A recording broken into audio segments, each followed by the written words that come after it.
Hello नमस्ते and very good morning to all the notebook ice education for all channel पे आप सभी का स्वागत है। द हिंदू के आज के सेशन के साथ आज हम हाजिर हो गए हैं। 2 दिन हमारी क्लासेस नहीं हुई हैं but don't worry about it. जो भी हमारी क्लासेस मिस हुई हैं और जो उसमें इंपॉर्टेंट न्यूज़ आई हुई हैं सैटरडे संडे की, उसको मैं आने वाले जो भी टाइम होगा कल या परसों में कुछ थोड़ा बहुत मिला करके मैं सारे टॉपिक्स को क्लियर कर दूँगी, आपको डिस्कस कर दूँगी। कोई भी टॉपिक जो रेगुलरली हमारा वीडियो फॉलो करते हैं उनका कोई भी टॉपिक मिस नहीं होगा, इसकी आप बिल्कुल चिंता ना करें। और आज जो है एडिटोरियल में डिस्कशन नहीं रख रही हूँ क्योंकि क्लासेस थोड़ी डिले हमारी रिकॉर्ड हो रही है। आज हम सिर्फ न्यूज़ वगैरह डिस्कस कर रहे हैं जो भी इंपॉर्टेंट है। आज वनडे एग्जाम के लिहाज से काफ़ी सारे इंपॉर्टेंट फैक्ट्स हैं तो उसको देखेंगे।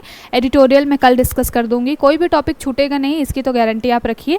बाकी हम हाईलाइट के थ्रू देखते हैं सबसे पहले कि आज क्या क्या टॉपिक्स हमको डिस्कस करने हैं और फिर हम अपनी चर्चा को लेकर के आगे बढ़ेंगे। ठीक है, तो चलिए सबसे पहले हमारी हाईलाइट क्या है। आज की हाईलाइट में सबसे टॉप में जो न्यूज़ है वो सुप्रीम कोर्ट से रिलेटेड है। यहाँ पर सुप्रीम कोर्ट ने थोड़ी सी अपनी दुविधा जाहिर की है। बोला क्या है, sentencing policy should never be जज सेंट्रिक सुप्रीम कोर्ट। तो सुप्रीम कोर्ट ने बोला है कि जो सेंटेंसिंग है यानी कि जो अभी सज़ा देने का जो भी प्रावधान होता है, लीगल चीज़ें होती हैं, उनको देख करके फॉलो करके क्या किया जाता है, किसी भी व्यक्ति को सज़ा दी जाती है। लेकिन क्या है, उसमें कुछ चैलेंजेस निकल के आते हैं, उसके बारे में एडिटोरियल जो आर्टिकल है वो बात कर रहा है। तो उसको हम देखेंगे क्या चैलेंजेस हैं। ऐसे साथ के साथ में इसमें बात की गई है कि अभी तक कुछ ऐसा बहुत बेसिक एक कहना चाहिए कि क्लियर रूल नहीं है सेंटेंसिंग को लेकर के, किसी को सज़ा देने को लेकर के। इस वजह से क्या होता है कि कई बारी पर्सन टू पर्सन वेरी करता है। जो भी मान लीजिए जज कोई मेल है, कोई फीमेल है, कोई अलग बैकग्राउंड से आ रहा है, किसी का माइंडसेट अलग है, तो जो सज़ा सुनाने का जो एक तरीके से कहना चाहिए जो भी क्राइटेरिया है वो बहुत ज़्यादा डिफाइंड नहीं है जुडिशरी में। इस वजह से इस तरीके की चीज़ें आती हैं, तो हम इसको देखेंगे। और ये जो टॉपिक है वो जीएस पेपर 2 में अगर बात की जाए कि जुडिशरी की हमारी न्यायपालिका की क्या ऐसी समस्याएं हैं, क्या ऐसे चैलेंजेस है, तो वहाँ पर आप इसको लिंक कर सकते हैं। ठीक है, अगली न्यूज़ क्या है, Remal makes landfall on lakh evacuated in Bengal. तो अभी जो बंगाल और बांग्लादेश के अंदर क्या आया हुआ है, रेमल नाम का साइक्लोन आया हुआ है। इसकी वजह से बहुत भारी तबाही हो रही है, तो हम जो है उसके बारे में देखेंगे, किसने इसको नाम दिया है इसके बारे में देखेंगे, साइक्लोन कैसे आता है ये भी देखेंगे। और ये बेसिकली ट्रॉपिकल साइक्लोन है तो उसके बारे में भी देखेंगे कि टेम्परेट साइक्लोन में और ट्रॉपिकल जो साइक्लोन होता है उसके बीच में क्या डिफरेंस होता है, इसके बारे में देखेंगे। ठीक है, तो बहुत अच्छे से इसको डिस्कस करेंगे क्योंकि यहाँ से क्वेश्चन बनते हैं आपके। और यहाँ से क्वेश्चन किस तरीके से बनते हैं कि सबसे पहले तो किसने इसको नाम दिया इसके बारे में बनता है, उसके बाद में साइक्लोन के बहुत सारे डिफरेंट फीचर्स के बारे में पूछा जाता है। तो बहुत अच्छे से डिस्कस करेंगे इसको। ये जो टॉपिक है आपका जीएस पेपर 3 में आप एनवायरनमेंट से भी कनेक्ट कर सकते हैं और जीएस पेपर 1 में आप ज्योग्राफी से भी लिंक कर सकते हैं। ठीक है, अगला जो हमारा टॉपिक क्या है, अगला जो न्यूज़ है वो बात कर रहा है इंडिया के ट्रेड के बारे में। तो जीएस पेपर 3 इकोनॉमी वाला सेक्टर, यहाँ पे बात की गई है कि अगर हम 10 में से 9 ट्रेडिंग पार्टनर्स के साथ इंडिया का ट्रेड रिलेशन देखें तो वहाँ पर इंडिया कहाँ पर रिलाई करता है, 10 में से 9 के साथ इंडिया जो है वो घाटे में चल रहा है ट्रेड के मामले में। यानी कि अगर हम टॉप 10 कंट्रीज़ की बात करें जहाँ से हम क्या कर रहे हैं, इंपोर्ट एक्सपोर्ट कर रहे हैं, तो वहाँ पर अगर देखा जाए तो इंडिया उन 9 कंट्रीज़ में ट्रेड डेफिसिट चल रहा है इंडिया के साथ में। इसके बारे में बात की गई है। तो क्या ऐसी समस्याएं हैं इसके बारे में देखेंगे और कौन कौन सी ऐसी कंट्रीज़ है जिसके साथ में इंडिया का ट्रेड डेफिसिट चल रहा है, इसके बारे में ध्यान देंगे। ठीक है, अगली न्यूज़ क्या है, nearly a million seek shelter a cyclone strike in Bangladesh. तो ये बांग्लादेश और जो हमारा बंगाल है दोनों में ये आया हुआ था साइक्लोन। म्यांमार के भी कुछ हिस्सों में इसने क्या किया, हिट किया है, तो उससे रिलेटेड है। दोनों को मर्ज करके हम क्या करेंगे, साइक्लोन को बहुत अच्छे से एक तरीके से टॉपिक को क्लियर कर लेंगे आज, सो दैट वहाँ से कोई क्वेश्चन बने तो हमारा वो स्किप ना हो, हमसे छूटे नहीं। ठीक, अगली न्यूज़ क्या है, at least 134 including 1 MSF worker killed in clashes across Sudan's El Fasher. तो यहाँ पर ये इंटरनेशनल न्यूज़ है। सूडान में लगभग 1 साल से क्या चल रहा है, गृह युद्ध चल रहा है और उसकी वजह से अभी क्या हुआ है, बहुत सारे लोगों की जान गई है। तो हम क्या करेंगे कि कोई भी न्यूज़, जैसे कि पिछली बारी अगर आपने एग्जाम देखा था तो रशिया और यूक्रेन का वॉर चल रहा था, तो पिछली बार यूपीएससी में क्या क्वेश्चन बना था, यूक्रेन की बॉर्डर कंट्रीज़ और उसके जो भी ज्योग्राफिकल स्टेटस से रिलेटेड, मैप से रिलेटेड चीज़ें पूछी गई थी, है ना। तो आज हम क्या करेंगे, सूडान में भी बहुत ज़्यादा 1 साल से ऊपर से ही क्या चल रहा है, गृह युद्ध चल रहा है। तो आज हम मैप के थ्रू सूडान को थोड़ा सा देख लेंगे क्योंकि उसकी नेबरिंग कंट्रीज़ क्या हैं इसके बारे में या फिर बाउंड्री के बारे में क्वेश्चन आपसे बन सकता है। ठीक, अगली न्यूज़ क्या है, mainstream film industry had nothing to do with Kapadia's win, रिजुल यहाँ पर एक जो है हमारे इंडिया की जो है पायल कपाड़िया, इनको अभी क्या मिला हुआ है, जो कांस फिल्म फेस्टिवल चल रहा था वहाँ पर इनको ये अवार्ड मिला है, तो बहुत बड़ी बात है। इसके बारे में वनडे एग्ज़ाम वगैरह में कई बार ये क्वेश्चन पूछा जाता है, तो देखेंगे इंडिया के किसी व्यक्ति को मिला है तो इसलिए ये हमारे लिए बहुत इंपॉर्टेंट हो जाता है। ठीक है, अगली न्यूज़ क्या है? अगली न्यूज़ इंडिया और भूटान के रिलेशन से रिलेटेड है, तो ये भी जीएस पेपर 2 में इंटरनेशनल रिलेशन वाले टॉपिक से आप लिंक कर सकते हैं, बहुत ही इंपॉर्टेंट है। बात क्या की जा रही है? Bhutan PM extols smart city project, तो इंडिया की हेल्प से क्या किया जा रहा है, भूटान में एक स्मार्ट सिटी प्रोजेक्ट चलाया जा रहा है। जैसे हमारे यहाँ पे अटल जो स्मार्ट सिटी योजना चलाई जा रही है, उसी तरीके से क्या है, भूटान में भी इंडिया की हेल्प से ये सारी चीज़ें चलाई जा रही हैं। तो भूटान के जो किंग है वहाँ पर तो किंग वाला सिस्टम चलता है, तो उन्होंने अप्रिशिएट किया है, इसके बारे में देखेंगे। साथ के साथ इंडिया और भूटान के क्या रिलेशन है उसके बारे में देखेंगे। अभी इस साल जो इंटरिम बजट आया था उसमें भी भूटान को क्या किया गया है, कुछ दिया गया है, जो ग्रांट है वो दिया गया है, एड दिया गया है, यानी कि अनुदान वगैरह दिया गया है।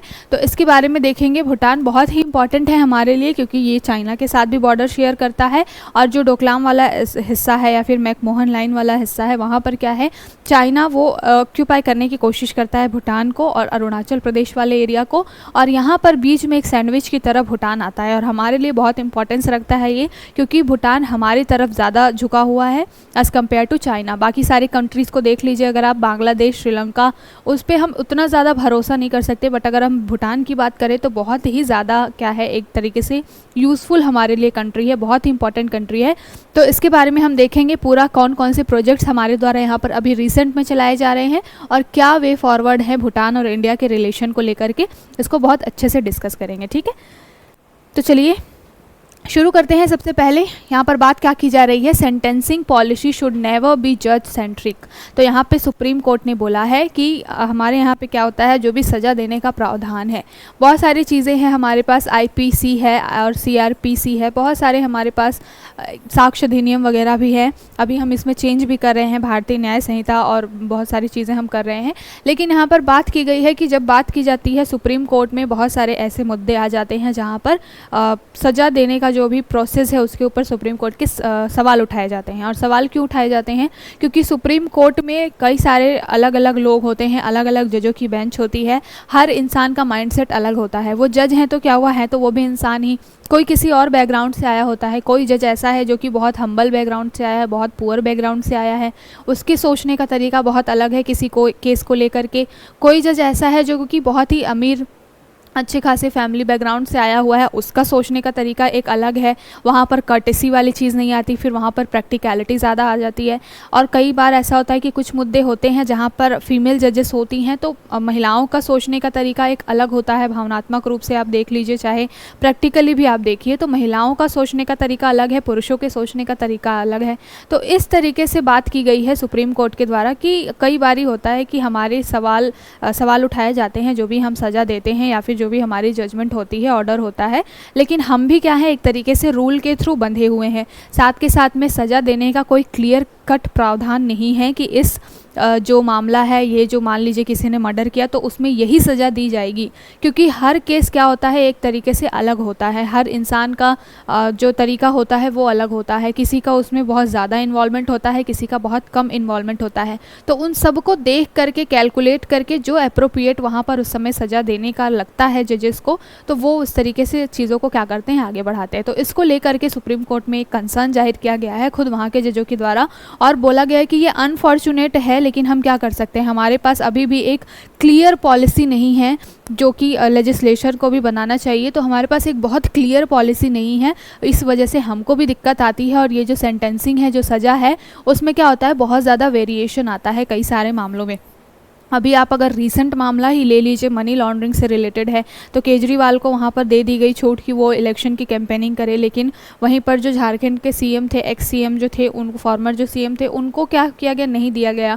वो बात अलग है कि उनके खिलाफ में जो सोरेन जी हैं, उनके खिलाफ में पूरे साक्ष्य मौजूद थे कि उन्होंने मनी लॉन्ड्रिंग की है। केजरीवाल के लिए अभी कोई प्रूफ निकल के नहीं आया है, इस वजह से उनको थोड़ी रियायत दी गई है। तो इस तरीके से बोला गया है कि सबसे मेन ज़रूरत क्या है कि लेजिस्लेशन जो है वो बहुत अच्छी एक सॉलिड पॉलिसी बनाए, जिसके थ्रू क्या हो सके, जो जुडिशरी है वो बिल्कुल क्लियर कट उनको एक तरीके से फ्रेमवर्क मिले उस पर वो काम करके क्या करें, सज़ा दें। सो दैट क्या होगा कि ये वेरिएशन नहीं आएगा, कोई भी जज बैठेगा वहाँ पर तो उसको एक प्रॉपर रूल को फॉलो करके, एक लेजिस्लेशन के थ्रू बनाई गई पॉलिसीज़ को फॉलो करके जब वो सज़ा देगा तो वहाँ पर सज़ा के मामले में कोई भी भेदभाव या वेरिएशन का कोई भी सवाल नहीं उठेगा। इसको लेकर के ये पूरा मुद्दा है। इसको आप लिंक कहाँ पर कर सकते हैं, जीएस पेपर 2 में जब आप बात करते हैं जुडिशरी की, तो जुडिशरी में बहुत सारी जो है समस्याएं आती हैं, ठीक है, न्यायिक सक्रियता की बात होती है और बहुत सारी चीज़ें होती हैं, पृथक्करण के सिद्धांत की बात होती हैं। तो वहाँ पर एक तरीके से देख सकते हैं कि ये जुडिशरी का एक नई तरीके की समस्या है और इसमें भी लेजिस्लेशन का ही क्या तरीका है, इन्वॉल्वमेंट है। मतलब कि दोनों को क्या करना है, तालमेल बिठा करके यहाँ पर चलना है। तो एक सेपरेशन ऑफ पावर वाला जो कॉन्सेप्ट है वो भी आ जाता है कि पृथक्करण का सिद्धांत तो है कि कोई किसी के मामले में हस्तक्षेप ना करे, लेकिन जहाँ पर कोऑर्डिनेशन की ज़रूरत है वहाँ पर दोनों ही लेजिस्लेचर और जो जुडिशरी है दोनों की दोनों क्या करें, कोलैबोरेट करके चले। इसको भी देखना ज़रूरी है, ठीक है। तो आई होप आपको समझ में आया होगा। बहुत ही इंपॉर्टेंट एक तरीके से आप क्या कर सकते हैं, यहाँ से एक फैक्ट है जिसको आप अपने आंसर राइटिंग में यूज़ कर सकते हैं। अब चलते हैं अगली न्यूज़ की तरफ। जीएस पेपर 1 ज्योग्राफी में साइक्लोन वाला टॉपिक आता है और आप जीएस पेपर 3 में एनवायरनमेंट से भी रिलेट कर सकते हैं इसको, ठीक है। बात क्या की जा रही है, रेमल के बारे में।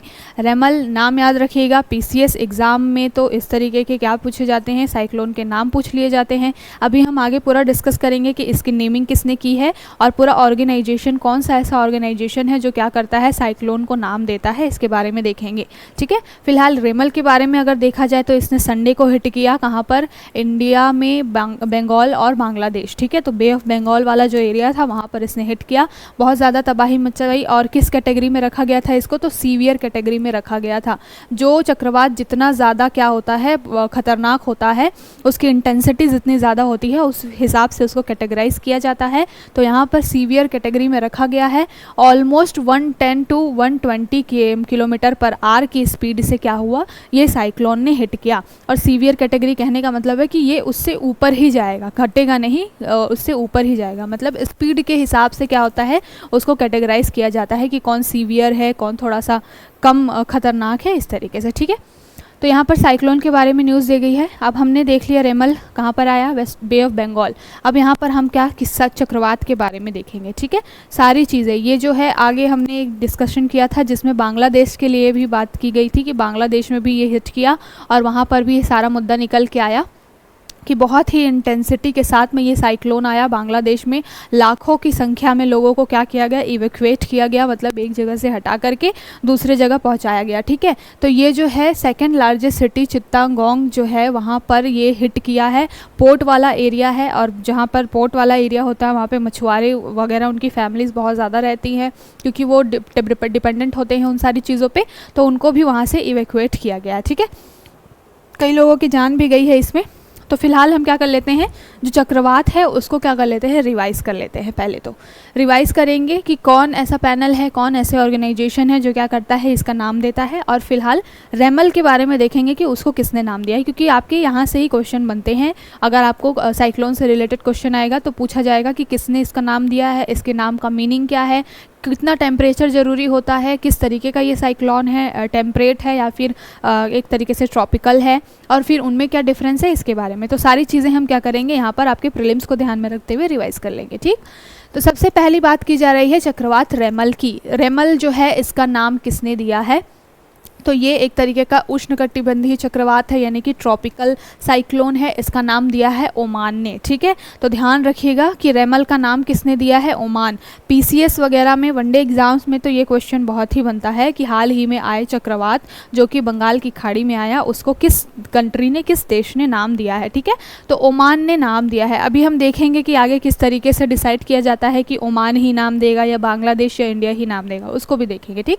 तो ओमान जो है वो रेमल चक्रवात का नाम उसने दिया है। और इसका मतलब क्या होता है, ओमान में अरबी में रेमल का मतलब होता है रेत। तो 2-3 चीज़ें, कोई भी साइक्लोन आता है तो आपको रेडी करनी होती हैं, स्पेशली पीसीएस वगैरह के वनडे एग्जाम के लिहाज से।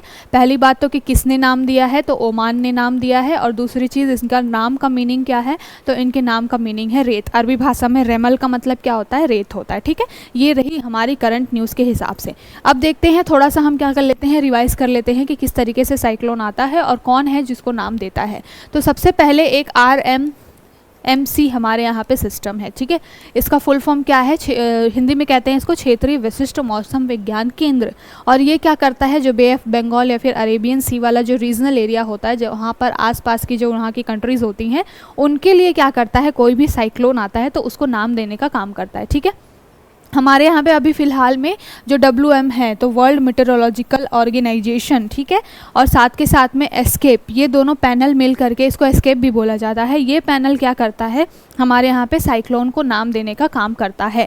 और इसमें पूछा जाए कि कितने मेंबर कंट्रीज़ हैं, तो 13 देश जो हैं, 13 कंट्रीज़ जो हैं इसके मेंबर्स हैं। और ये 13 कंट्रीज़ क्या करते हैं, सीक्वेंस वाइज में अपना जो है, जैसे ABCD अल्फ़ाबेट होता है, ठीक है, तो उस अल्फ़ाबेट के हिसाब से एक साल कोई और देश नाम देगा, अगले साल कोई और देश नाम देगा, इस तरीके से, ठीक है। तो O के बाद अब P आएगा, अगर P नाम से कोई कंट्री होगी तो नेक्स्ट जो साइक्लोन का नाम दिया जाएगा वो उस कंट्री को मौका दिया जाएगा कि वो क्या करे, नेमिंग करे, ठीक है।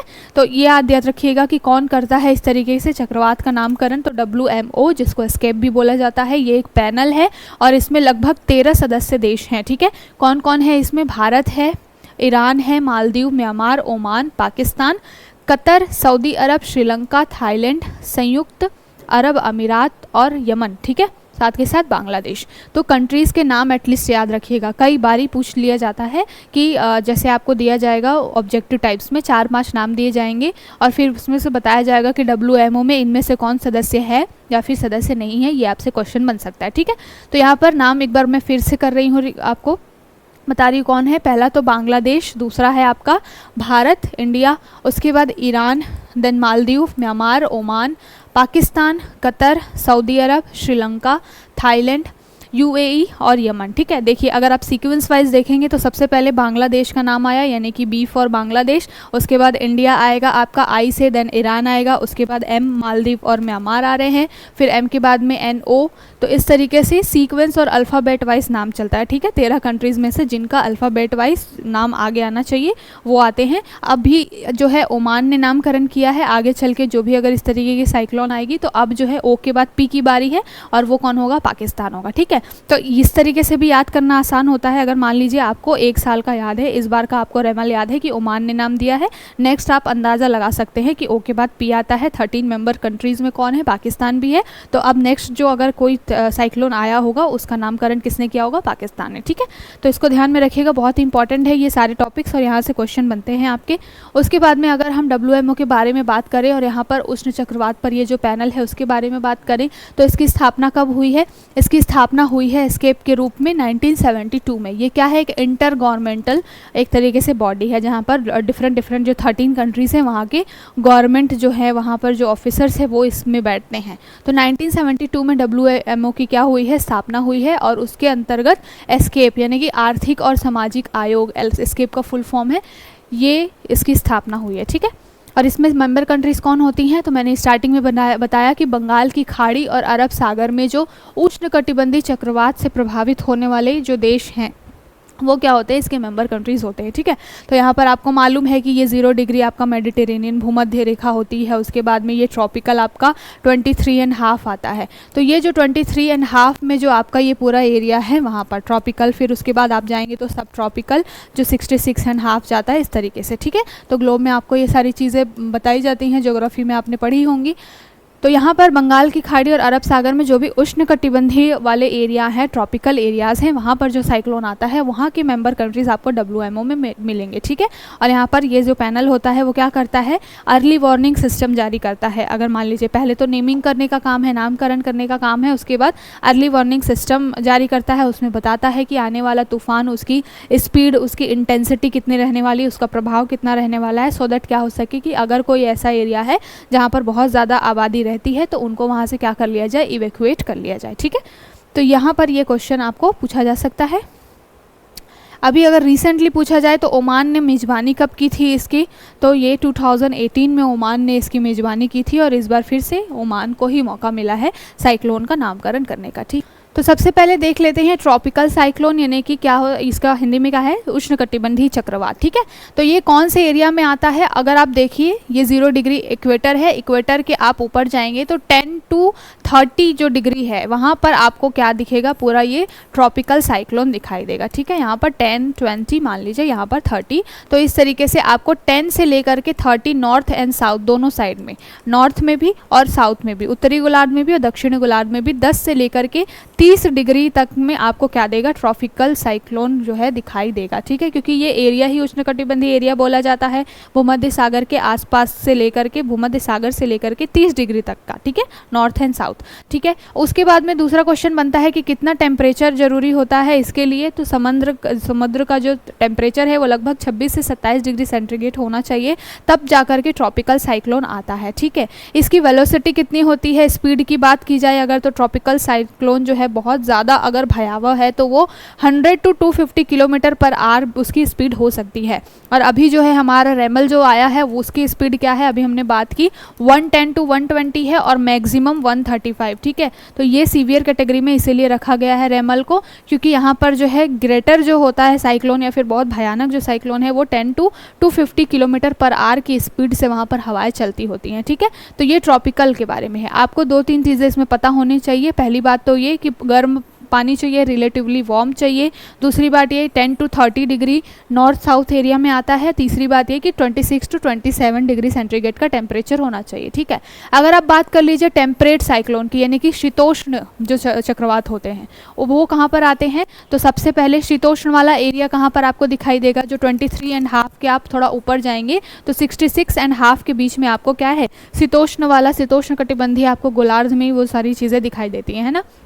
तो आपको सबसे पहले यहाँ पर देखेंगे आपकी शीतोष्ण, नाम में ही क्या है, शीत है यानी कि ठंडा, तो वहाँ पर जो हवाएं होंगी या जो भी पानी होगा वो क्या होगा, कोल्ड एयर चलेगी वहाँ पे। ठीक है, पहली बात तो ये। दूसरी बात ये कि कौन से एरिया में आता है, तो 35 to 65 degree north and south. जिस तरीके से अभी हमने वहाँ पर 10 to 30 देखा, यह यहाँ पर कहाँ जाएगा, ये 30 से लेकर के 35 से लेकर के आपका 65 डिग्री नॉर्थ में भी और 65 डिग्री साउथ में भी आपको क्या देखेंगी, जो है ट्रॉपिकल जो टेम्परेट साइक्लोन है यानी कि शीतोष्ण चक्रवात है वो दिखाई देगा। ठीक है, तो इसको ध्यान में रखिएगा। इसकी वेलोसिटी कितनी होती है, इसकी रेंज थोड़ी सी क्या होती है, कम होती है। ये थोड़ा कम सीवियर होता है ट्रॉपिकल साइक्लोन से, लगभग 30 से लेकर के 150 किलोमीटर पर आवर। तो अगर मैक्सिमम बहुत ज़्यादा सीवियर हुआ तो क्या है, इसकी स्पीड 150 जाएगी, बट यहाँ पे ट्रॉपिकल साइक्लोन में 250 किलोमीटर पर आवर तक भी क्या होती है, चली जाती है जो वेलोसिटी होती है साइक्लोन की। ठीक है, तो इसको ध्यान में रखिएगा। अब हम चलते हैं वापस अपने पुरानी न्यूज़ पे। अगली न्यूज़ क्या थी, अगली न्यूज़ थी इकोनॉमी से रिलेटेड। यहाँ पर इसको आप जीएस पेपर 3 इकोनॉमी के टॉपिक से क्या करेंगे, लिंक करेंगे। अगर बात पूछा जाए कि इंडिया में अभी ट्रेड की क्या स्थिति है, तो वहाँ पर चीज़ें निकल के आएंगी। आंकड़ों के थ्रू बताया गया है, ऑफिशियल डाटा है जिसमें बताया गया है कि India records trade deficit with 9 of the top 10 trading partners in 2023-2024। तो यहाँ पर बात की गई है 2023-24 के अगर आंकड़े देखें तो 10 कंट्री अगर हम ट्रेडर्स हैं, ट्रेड करते हैं, हमारे जो पार्टनर हैं, अगर 10 कंट्रीज़ के साथ में हम क्या कर रहे हैं, आयात निर्यात कर रहे हैं, तो वहाँ से 9 कंट्रीज़ के साथ हम क्या चल रहे हैं, घाटे में चल रहे हैं, यानी कि ट्रेड डेफिसिट में चल रहे हैं। मैंने बताया हुआ है कि डेफिसिट मतलब क्या, घाटा मतलब क्या, ये तो बेसिक है। अगर मान लीजिए आपका प्रॉफिट कम है और आपको देना ज़्यादा पड़ रहा है तो क्या हो जाएगा, वो हो जाएगा घाटा, यानी कि आप लॉस में चले गए। ठीक है, तो यहाँ पर बात होती है कि ट्रेड डेफिसिट कब होता है, जब हमारा आयात बहुत ज़्यादा हो जाए और उसके कंपैरिजन में हमारा निर्यात जो है वो बहुत कम रहे। निर्यात अगर ज़्यादा होगा तो हमें प्रॉफिट होगा, क्योंकि यहाँ के जो लोकल प्रोड्यूसर हैं वो सारी चीज़ें बनाएंगे और विदेशों में बिकेगा, तो उससे क्या होगी, अच्छी खासी इनकम होगी। लेकिन अगर हमें मान लीजिए घाटा कब होगा कि हम आयात तो बहुत ज़्यादा कर रहे हैं विदेशों से, लेकिन उसके कंपैरिजन में निर्यात बहुत कम कर रहे हैं, तो वहाँ पर क्या होता है, ट्रेड डेफिसिट होता है, यानी कि व्यापार घाटा होता है। और इसी को लेकर के भी डाटा आया है जिसमें बात की गई है कि अगर हम चाइना, रसिया, सिंगापुर और कोरिया टॉप 4 की बात करें यहाँ पर, तो यहाँ दिया गया है कि चाइना के साथ लगभग $85,000 मिलियन का हमारा क्या है, ट्रेड डेफिसिट है, मतलब चाइना से हम आयात ज़्यादा कर रहे हैं और निर्यात बहुत कम कर रहे हैं, ठीक है। सबसे ज़्यादा ट्रेड डेफिसिट चाइना के साथ है, सेकंड नंबर पे रशिया, उसके बाद इराक। तो यहाँ पर आपको पूछा जा सकता है सीक्वेंस वाइज, ठीक है। तो सबसे पहले चीन का नाम आएगा, चीन के साथ हमारा घाटा सबसे ज़्यादा है ट्रेड डेफिसिट, उसके बाद में रशिया, देन आपका थर्ड नंबर पे आएगा इराक और फोर्थ नंबर पे आएगा आपका सऊदी अरब।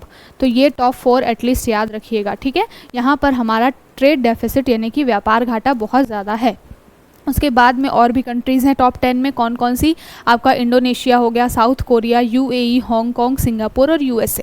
यूएसए ही एकमात्र ऐसी कंट्री है जिसके साथ हम यहाँ पर टॉप 10 में क्या चल रहे हैं, ट्रेड सरप्लस में चल रहे हैं। मतलब कि यूएसए को हम निर्यात ज़्यादा करते हैं, एक्सपोर्ट ज़्यादा करते हैं, इम्पोर्ट कम करते हैं। तो यूएसए के साथ हमारा जो व्यापार है वो बहुत फ़ायदेमंद चल रहा है। वहाँ पर हम लगभग 36 क्या है मिलियन डॉलर के व्यापार फ़ायदे में हैं, हम ट्रेड सरप्लस में हैं। सरप्लस कहने का मतलब है कि हम एक्सपोर्ट ज़्यादा कर रहे हैं यूएसए को। बाकी अगर आप टॉप 9 को देख लीजिए तो वहाँ पर हमारा स्थिति क्या है, हम व्यापार घाटे में चल रहे हैं। तो यूएसए को भी याद रखिएगा, एकमात्र अभी टॉप 10 में ऐसी कंट्री है जिसके साथ हमारा ट्रेड सरप्लस चल रहा है। इसीलिए अगर बात की जाती है कि हमें चाइना को क्या करना है, ब्लॉक करना है, तो यूएसए की तरफ भी ध्यान देना पड़ेगा। और अभी जो चाबहार को लेकर के सारी चीज़ें चल रही हैं कि यूएसए के ना सोचते हुए हमें क्या करना चाहिए, चाबहार पे बहुत ज़्यादा फोकस देना चाहिए। तो एक पॉइंट आप बैलेंस के लिए यहाँ से भी लिख सकते हैं कि अगर आप यूएसए को देखें तो यूएसए के साथ ट्रेड सरप्लस हमारा ज़्यादा है, मतलब कि इकोनॉमी के लिहाज से यूएसए हमारे लिए बहुत इंपॉर्टेंट है। तो उसको भी नेगलेक्ट नहीं कर सकते, बाइकआउट नहीं कर सकते। इस तरीके से नहीं होगा कि बिल्कुल हम यूएसए की सुने ही नहीं, जहाँ से भी हमारा फ़ायदा हो रहा है एटलीस्ट उसको साथ में लेकर के चलना होता है, ठीक है। तो यहाँ पर ये सारी चीज़ें हैं, आई होप आपको समझ में आ गया होगा। डाटा याद रखिएगा, टॉप 4 एटलीस्ट याद रखिएगा, चाइना, रशिया, इराक और सऊदी, ठीक है। एकमात्र यूएस ऐसा है, अमेरिका ऐसा है जिसके साथ में हमारा क्या चल रहा है, ट्रेड सरप्लस चल रहा है। बाकी 9 के साथ हम व्यापार घाटे में चल रहे हैं, ठीक है। तो ये रहा इकोनॉमी से रिलेटेड डाटा। यहाँ पर हमने बांग्लादेश के बारे में सारी चीज़ें अभी चक्रवात से रिलेटेड डिस्कस की। अब चलते हैं हम किसके बारे में देख लेते हैं, हम देख लेते हैं आपके जो यहाँ पर आई हुई है इंटरनेशनल रिलेशन से रिलेटेड ये न्यूज़ है। यहाँ पर बात किसके बारे में की जा रही है, सूडान के बारे में। तो सूडान में बोला गया है at least 134 including 1 MSF worker killed in clashes across Sudan's El Fasher. तो सूडान में जो है गृह युद्ध चल रहा है, वहाँ की जो मिलिट्री है और वहाँ पर जो अभी जो प्रेसिडेंट बन के बैठे हुए हैं उनके बीच में, वो भी वहीं से निकल के आए हुए हैं, लेकिन अभी कुछ मिलिटेंट ग्रुप्स के ऊपर में क्या हो रहा है, एक तरीके से दबाव बनाने की कोशिश की जा रही है, ठीक है। तो वहाँ पर जो पैरा मिलिट्री है और जो आर्मी है इनके बीच में कॉन्फ्लिक्ट चल रहा है, ठीक। तो इसको ध्यान में रखिएगा। गृह युद्ध के बारे में पूछा जा सकता है कि कहाँ पर लगभग जो है अफ्रीका कॉन्टिनेंट का कौन सा ऐसा जो देश है जहाँ पर गृह युद्ध जैसी कंडीशन है। तो केवल सूडान ही नहीं है, एक दो और भी कंट्रीज़ हैं अफ्रीका में, जहाँ पर अफ्रीका कॉन्टिनेंट में जहाँ पर इस तरीके के गृह युद्ध चल रहे हैं। फिलहाल हम न्यूज़ जो है वो सूडान को लेकर के आई है, तो हम जो है मैप के थ्रू सूडान को देखेंगे। सूडान में क्या चल रहा है, अभी जो वहाँ का मिलिट्री ग्रुप है जिसके चीफ कौन है, अब्देल फतेह अल बुरहान, और पैरा मिलिट्री जो ग्रुप है उनके बीच में इस तरीके का क्या चल रहा है, कॉन्फ्लिक्ट चल रहा है, जिसकी वजह से बहुत ज़्यादा वहाँ पर आगजनी वगैरह की केसेस हो रहे हैं। लगभग जो 15,000 से भी ज़्यादा जो लोग हैं वो क्या हो चुके हैं, बहुत सारे लोग मरे हैं, वहाँ से 15,000 से ज़्यादा लोग परेशान हैं, इसको लेकर के इवैक्यूएट हुए हैं। तो याद रखिएगा, आपसे वनडे एग्जाम्स में सूडान के बारे में पूछा जा सकता है।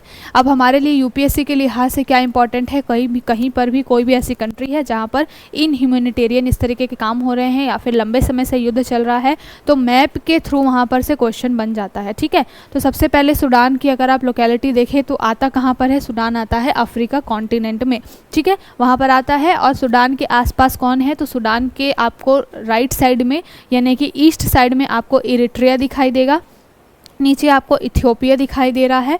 और अगर आप साउथ की तरफ चले जाएं तो साउथ में कौन है, सूडान के साउथ में साउथ सूडान है। 2011 में आई थिंक क्या हुआ था, सूडान को अलग कर दिया गया था पार्टीशन करके, एक बना सूडान और दूसरा बना साउथ सूडान, ठीक है। तो इसको भी ध्यान में रखिएगा कि अगर आपसे पूछा जाए, एक फैक्चुअल डाटा ये भी है कि कब पार्टीशन किया गया था सूडान का, तो 2011 में आई थिंक, आप मैंने बता रही हूँ, आप क्रॉस चेक कर लीजिएगा कि यहाँ पर साउथ सूडान जो है वो 2011 में क्या हुआ था, एक नई कंट्री बन करके निकल के आया था। ठीक है, आपके जो सूडान है उसके आपको लेफ्ट साइड में यानी कि वेस्ट साइड में चार्ट मिलेगा और फिर ऊपर आपको इजिप्ट दिखाई देगा। तो यहाँ पर मैप जब पढ़ते हैं तो हमको ये देखना होता है कि किन के साथ में, किस देशों के साथ में सीमा लग रही है। ठीक है, साथ के साथ दूसरी चीज़ ये देखनी होती है कि जो कंट्री के बारे में हम बात कर रहे हैं वो लैंडलॉक कंट्री है या फिर उसका कोई समंदर के साथ में कोई सीमा साझा करता है या नहीं करता है।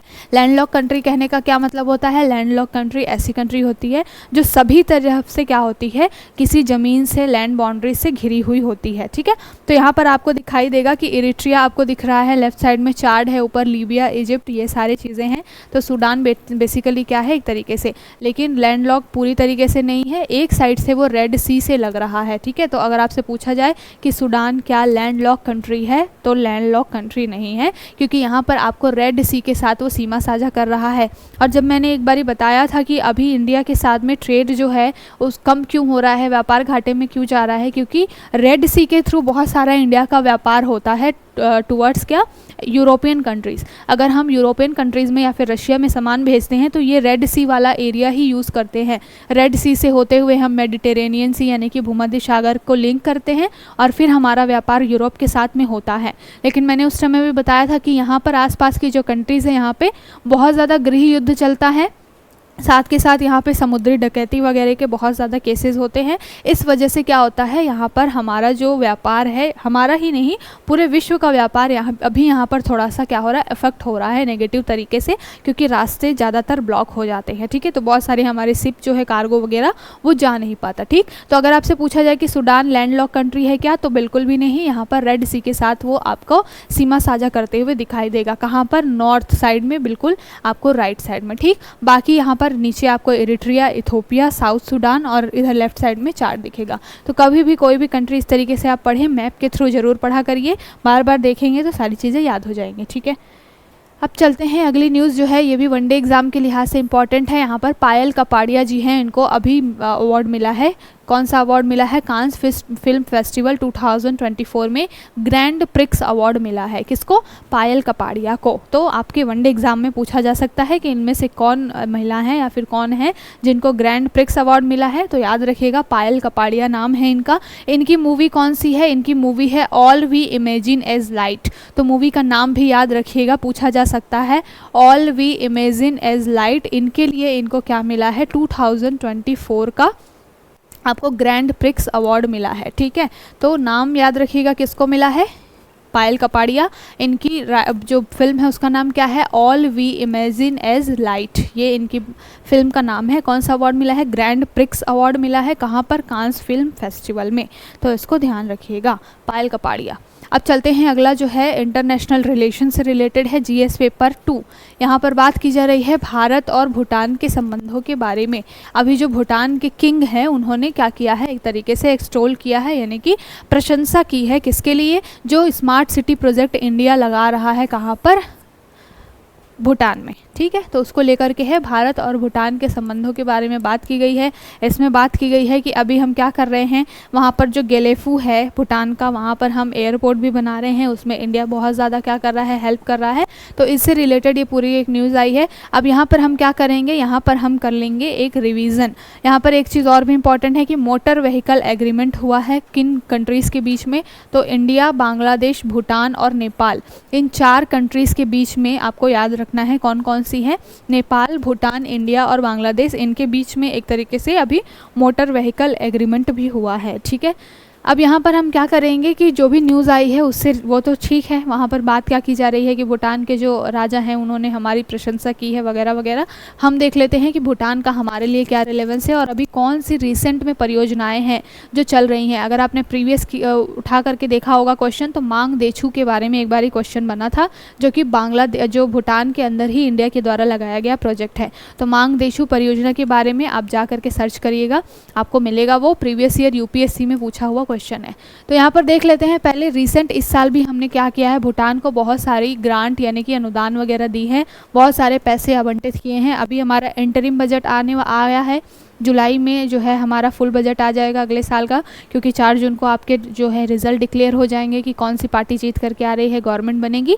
तो फिर से जो फुल अब जो टेन्योर रहेगा उसके लिए बजट आएगा। फ़िलहाल एंटरिम बजट आया था हमारा, और उसमें भी भूटान के लिए हमने क्या किया है, काफ़ी बड़ी राशि दी है। 24,000 करोड़ रुपए के हमने क्या किए हैं, एक तरीके से राशि जो है आवंटित की है भूटान को। अभी बात हमने कहाँ पर की, गेलिफू के बारे में की, जिसको लेकर के भूटान के जो किंग हैं उन्होंने एक तरीके से थैंक यू किया है। तो गेलिफू में हम एयरपोर्ट बना रहे हैं, साथ के साथ में और भी परियोजनाएं हैं जो कि भारत की सहायता से गेलिफू में चल रही हैं। तो कहाँ पर 2023 में ही हमने क्या किया है, भूटान में जो है गेलिफू में एक गेलिफू माइंडफुलनेस सिटी के रूप में GMC की स्थापना की है। तो इसमें हेल्प किसने की है, GMC यानी कि गेलेफो माइंडफुलनेस सिटी। इसकी स्थापना भी इंडिया ने की है। कब की है, दिसंबर 2023 में। ठीक है, कहाँ पर, तो भूटान में। यहाँ पर 1000 जो किलोमीटर स्क्वायर है ना, 1000 स्क्वायर किलोमीटर एरिया में ये पूरा प्रोजेक्ट लग के जा रहा है। ठीक है, तो गेलेफू माइंडफुलनेस सिटी के बारे में याद रखिएगा। ठीक है,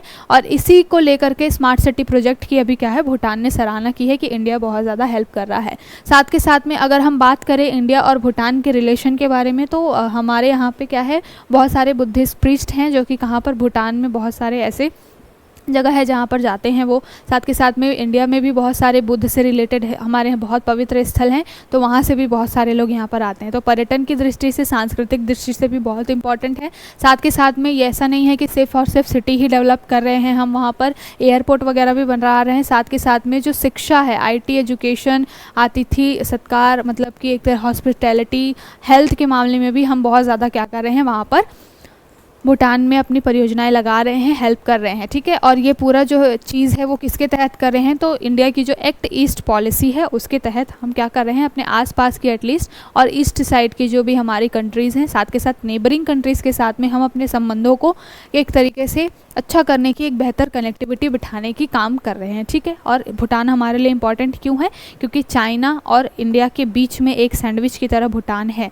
भूटान के रिलेवेंस इसलिए ज़्यादा है क्योंकि अभी 2017-18 से डोकलाम को लेकर के बहुत ज़्यादा विवाद चल रहा है। वो भी भूटान के साथ भी उसकी सीमा लगती है और इंडिया के साथ भी। ठीक है, और उसको चाइना कैप्चर करने के लिए क्या है, एक तरीके से आतुर हुआ है। साथ के साथ में अगर आप अरुणाचल प्रदेश के साइड में चले जाए, मैकमोहन वाली लाइन, तो वहाँ पर भी आपको दिखाई देगा कि कहीं ना कहीं भूटान बीच में आ जाता है। ठीक है, तो भूटान बहुत ही इंपॉर्टेंट है। साथ के साथ अगर आप रिलेशन की बात करें तो सबसे अच्छा एक मित्र जो है हमारा है वो कौन है, भूटान है। भूटान के साथ एकमात्र ऐसी कंट्री है जहाँ पर अभी तक उसने चाइना का कोई भी हेल्प नहीं लिया, चाइना की तरफ नहीं झुका है।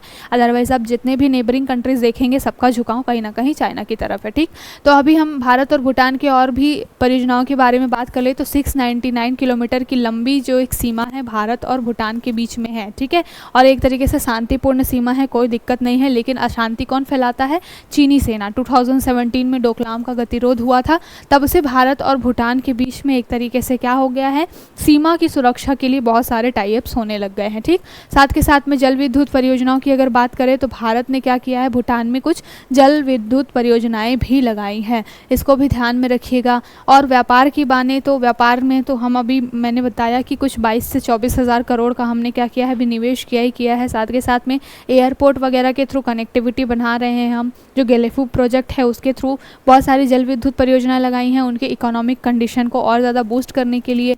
साथ के साथ में अगर भूटान के साथ में ट्रेड की बात करें तो भारत का 80% जो ट्रेड है वो भूटान के साथ है, यानी कि भूटान अपने यहाँ जो भी आयात निर्यात करता है उसका 80% वो कहाँ से करता है, इंडिया से करता है। तो इंडिया के लिए भूटान के रिलेवेंस बहुत ही ज़्यादा है। ये भी आपसे क्वेश्चन स्टेटमेंट वाइज पूछ सकता है कि भारत और भूटान के बीच व्यापार संबंध लगभग 80% के अराउंड है, तो बिल्कुल सही बात है। ये 80% जो भूटान है वो अपनी चीज़ों को क्या करता है, यहाँ से खरीदने का काम करता है। ठीक है, तो आज के लिए इतना ही। आज जो क्लास है वो बहुत लेट हमारी रिकॉर्ड हुई है, इस वजह से क्लास हमने छोटी रखी है, बट कोई बात नहीं। जो आज जो एडिटोरियल्स इंपॉर्टेंट आए हुए हैं उसको मैं कल डेफिनेटली डिस्कस कर दूंगी, तो कोई भी टॉपिक आपका मिस नहीं होगा। ठीक है, तब तक के लिए नोटबुक आज चैनल के साथ बने रहें, ज़्यादा से ज़्यादा लाइक करें, शेयर करें, सब्सक्राइब करें। कल फिर मिलते हैं। ठीक है, टेक केयर, बाय बाय।